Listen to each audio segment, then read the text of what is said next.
시청자 여러분 안녕하세요. 머니올라 시간입니다. 지난번 퀀트 투자 공부하면서 자산 배분하고 마켓 타이밍 맞추는 방법, 노하우 살펴봤습니다. 오늘은 개별 투자 종목 찾는 방법 공부해 보겠습니다. 강황국 작가 다시 나오셨습니다. 안녕하십니까. 어서 오십시오.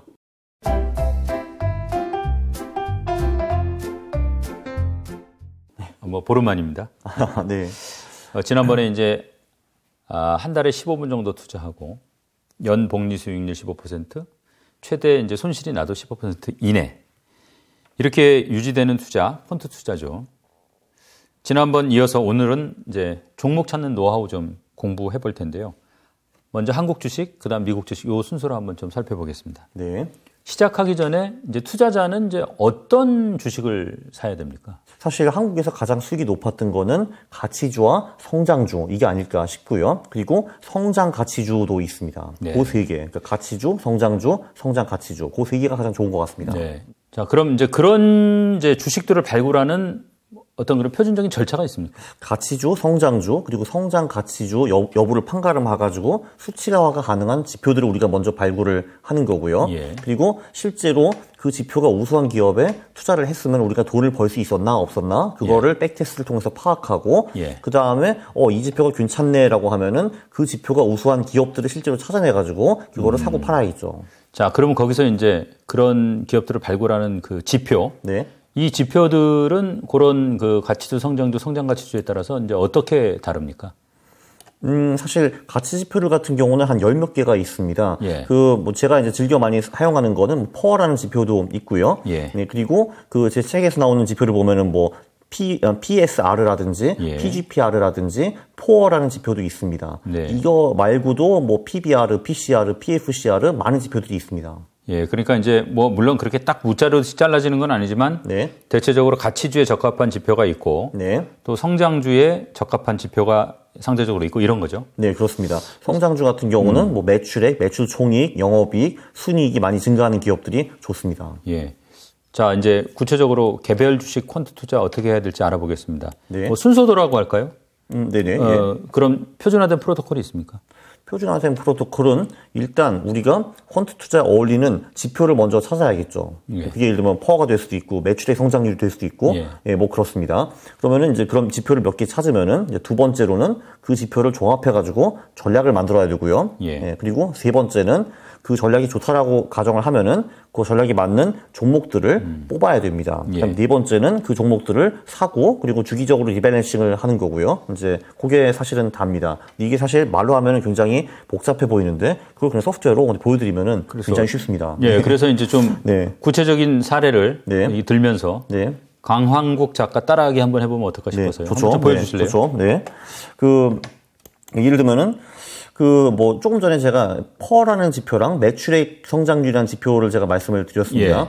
네, 그 경우에는 사실 우리가 강황국은 퍼가 좋다고 하는데 실제로 좋은가? 그거를 한번 검증을 해봐야 되는 겁니다. 그래서 이 경우에는 사실 저는 10분위 테스트라는 거를 사실 많이 합니다. 예. 10분위 테스트라는 거는 우리가 지속적으로 20년 동안 저퍼 주식에 투자했으면 얼마를 벌었을까? 또는 고퍼 주식에 투자했으면 얼마를 벌었을까? 그거를 계산을 해보는 겁니다. 그러니까 그게 전체 주식을 10개 구간으로 잘라서 그렇죠. 네네. 그 개수만큼 예를 들어 전체가 2,000개다 우리나라 네. 주식이. 예. 그러면은 200개씩 되겠군요. 그렇습니다. 예. 네.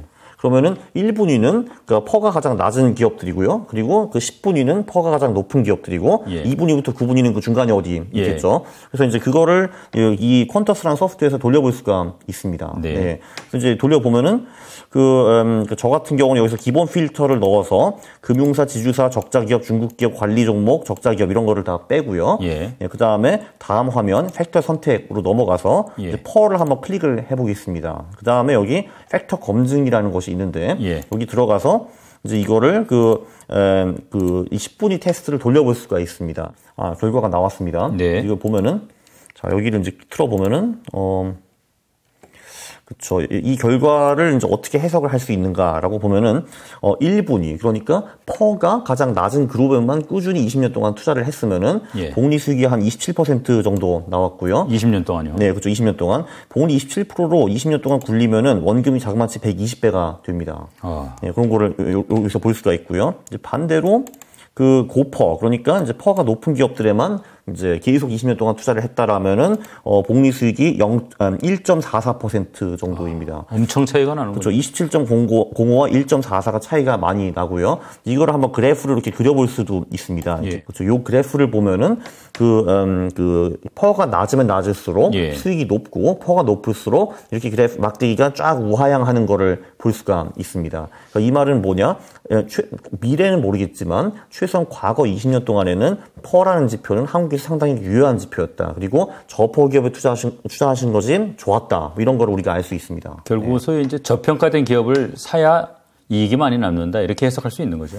하나는 그거고, 이제 두 번째는 퍼라는 지표가 그 저평가 기업을 뽑아낼 수 있는 좋은 지표인가라는 것도 어느 정도 입증이 된 겁니다. 이거를 보면요. 그래서 여기서 볼 수 있는 거는 퍼라는 것이 상당히 유효한 지표다. 저퍼 기업에 투자했으면은 돈을 상당히 많이 벌 수 있었다. 뭐 이런 얘기고요. 예. 그리고 이제 또 하나의 지표로 매출 성장이라는 지표가 있습니다. 사실 뭐 논리적으로 봐도 기업의 매출이 성장하면 좋은 거잖아요. 네. 네, 그래서 그것도 10분위 테스트로 이렇게 돌려볼 수가 있습니다. 여기를 하나 클릭을 하고 예. 이제 들어가서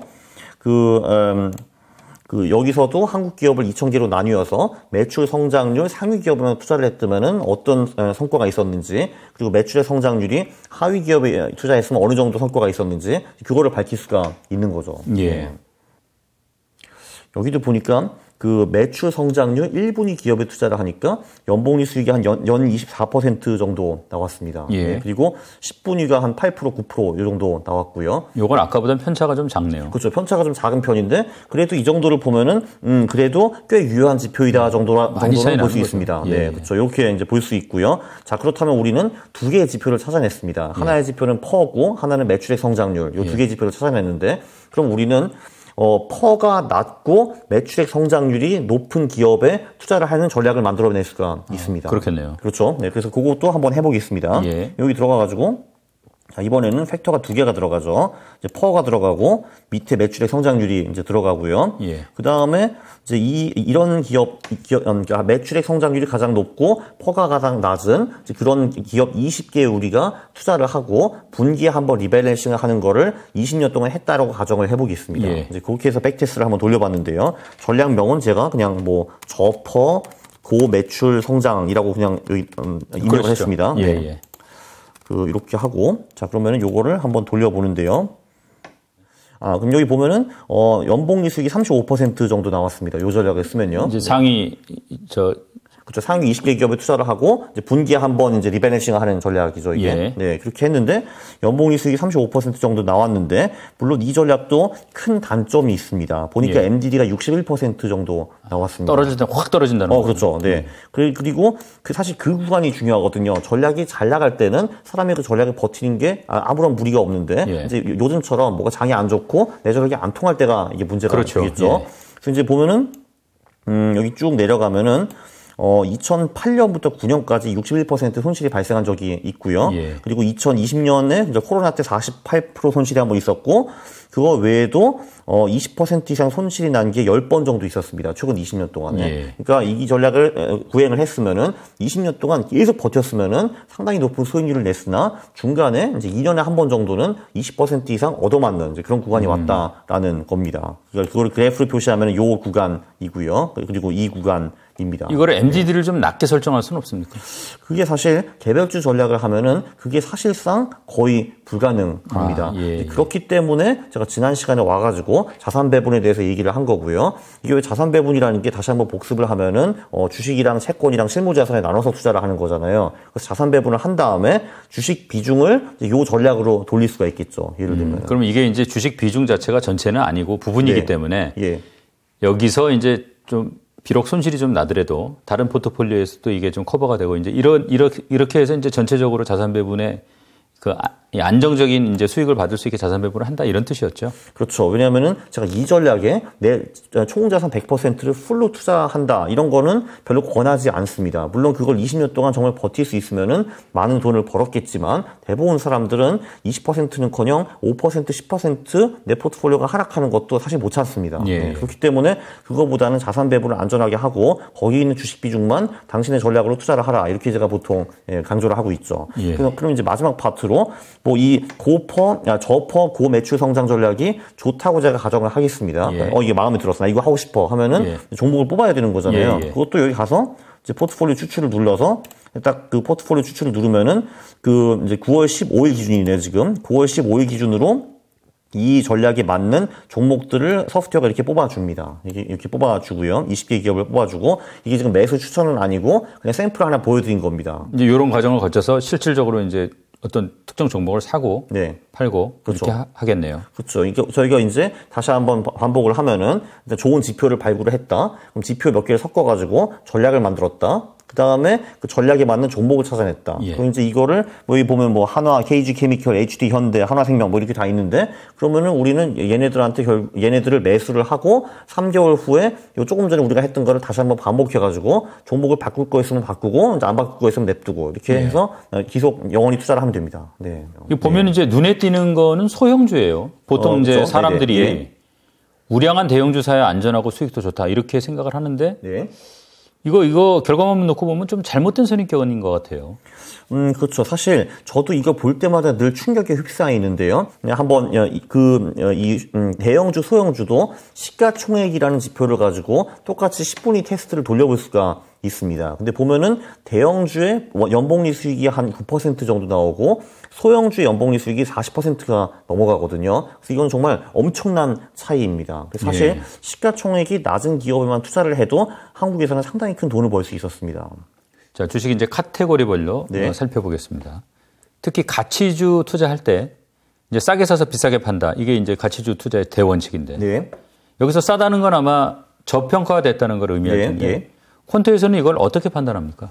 저희가 보통 퍼라든지 뭐 PSR, PGPR, 포어 뭐 이런 지표들을 쓰긴 하는데요. 예. 다른 사람들은 뭐 PBR나 PCR나 이런 지표를 쓰는데 예. 사실 여기서 그 중요한 건 이겁니다. P가 무엇인가 그거를 고민 좀 해봐야 되는데요. 예. P는 프라이스를 줄인 말이고 그거는 시가총액입니다. 예. 그래서 늘 P가 맨 앞에 오고 그 다음에 뭐 E가 오든지 S가 오든지 뭐 이렇게 오는데 예. 그럼 예를 들면 E 같은 경우는 순이익입니다. 예. 그러니까 이 기업의 시가총액이 순이익 대비 높냐 낮냐 이런 거를 보는 거고요. 예. 그리고 PSR 같은 경우는 S가 세일즈 그러니까 매출액이에요. 그래서 이 기업의 매출액 대비 시가총액이 높냐 낮냐 이런 거를 평가를 하는 거죠. 예. 그래서 늘 우리는 시가총액을 재무제표에서 중요한 지표와 비교를 합니다. 그 중요한 지표가 뭐냐 하면은 이제 그거는 순이익이 될 수도 있고 매출이 될 수도 있고 영업이익이 될 수도 있고 뭐 순자산이 될 수도 있고 영업현금흐름이 될 수도 있고 뭐 그렇습니다.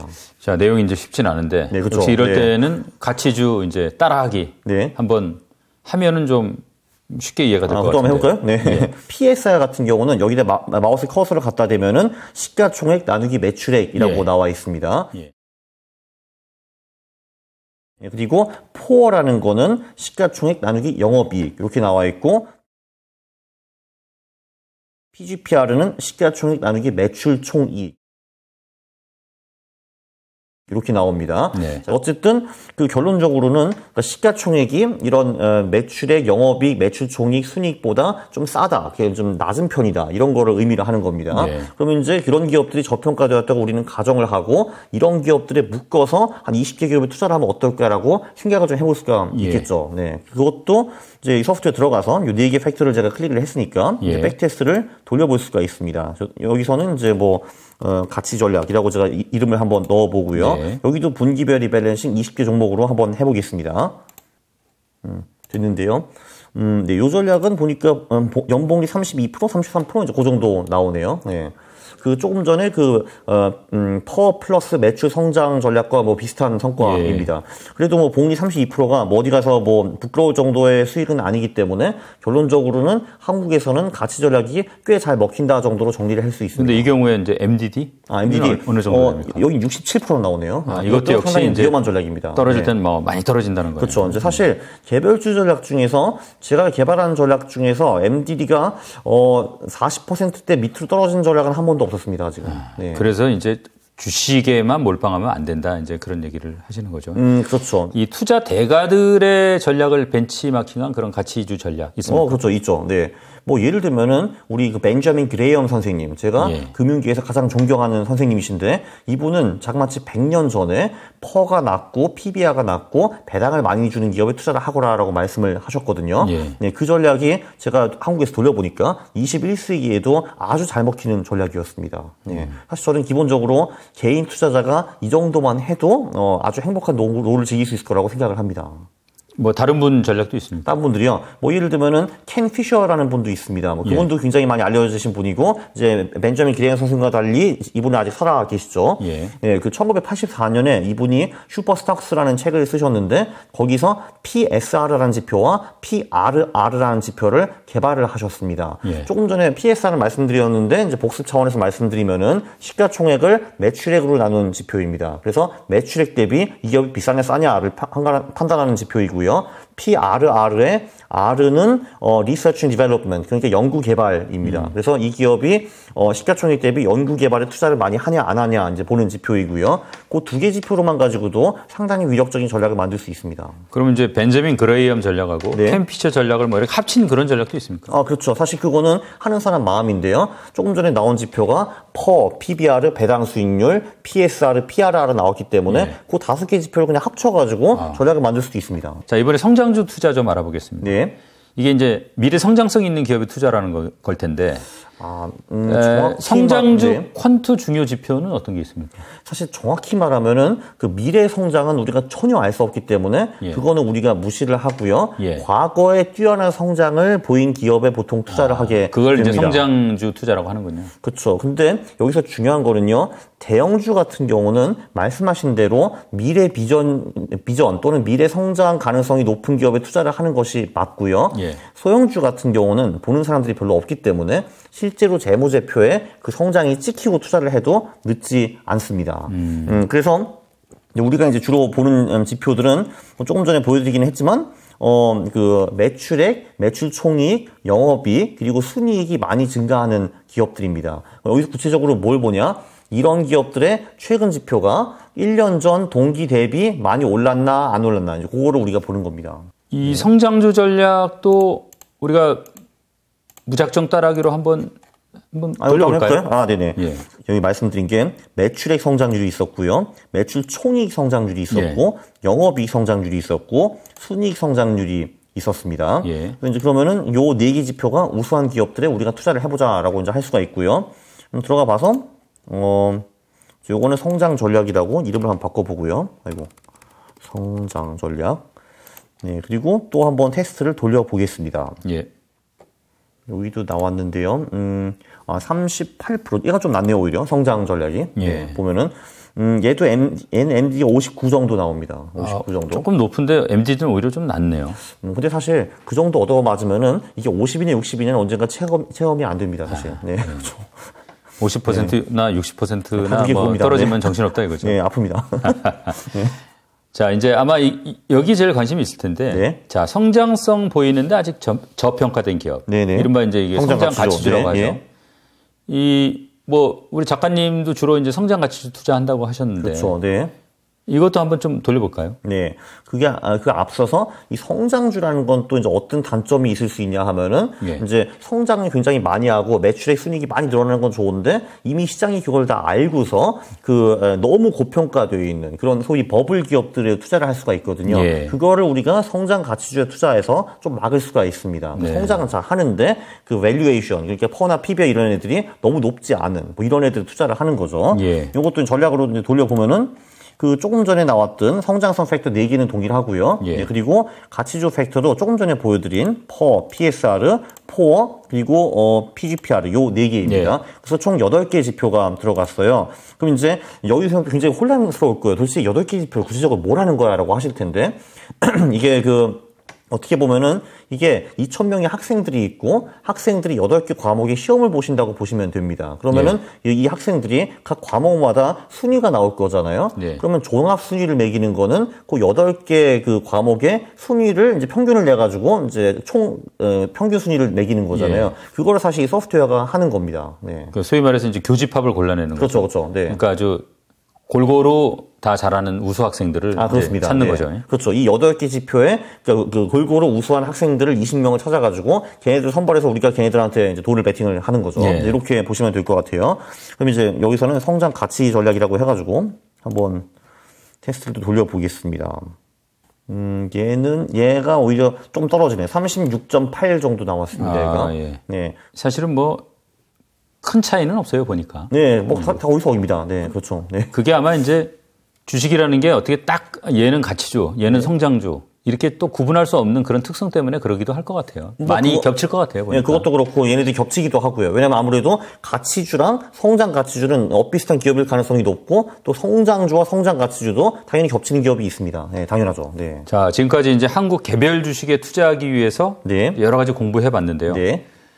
상당히 좀 이제 긴 과정이었고 좀 엄청 어려운 내용도 있는데 복잡했죠. 네. 자, 지금까지 배운 거 한번 정리해 볼까요? 제가 뭐 이런저런 백테스트를 많이 돌려봤어요. 그래서 결론부터 벌써 말씀드리면은 첫 번째 가치 지표가 우수한 기업이 굉장히 좋았습니다. 두 번째 성장 지표가 우수한 기업이 굉장히 좋았고요. 세 번째 그 두 개를 융합한 성장 가치 지표를 융합한 그런 전략들도 수익이 굉장히 높았습니다. 그리고 네 번째 대형주 수익은 전반적으로 낮고 소형주의 수익은 상당히 높았습니다. 그리고 그리고 마지막으로 이제 이거를 할 때 이 개별 주식 전략의 연복리 수익은 굉장히 높지만 MDD도 무지하게 높기 때문에 이 전략만으로 내 전체 자산을 태우는 것은 조금 위험하다라고 볼 수가 있고요. 그렇기 때문에 자산 배분을 먼저 한 후에 그 주식 비중만 당신의 퀀트 전략으로 돌리는 거를 저는 추천을 합니다. 예, 알겠습니다. 미국 대형주에서는 퀀트 투자가 잘 안 통합니다. 그래서 저는 사실 퀀트 투자를 한 5에서 6단, 7단 뭐 그 정도 레벨의 투자라고 저는 봅니다. 근데 내 상대방들이 전부 다 9단이다 하면은 제가 그 대회 나가서 당연히 우승을 못 하겠죠. 자, 그러면은 9단들이 어디 몰려 있는가? 다 그 미국 대형주 시장에 몰려 있습니다. 아주 훌륭하신 분들이 다 거기 있기 때문에 이런 단순한 전략으로는 미국 대형주에서 초과 수익을 내기가 굉장히 어렵습니다. 그럼 결론은 무엇이냐?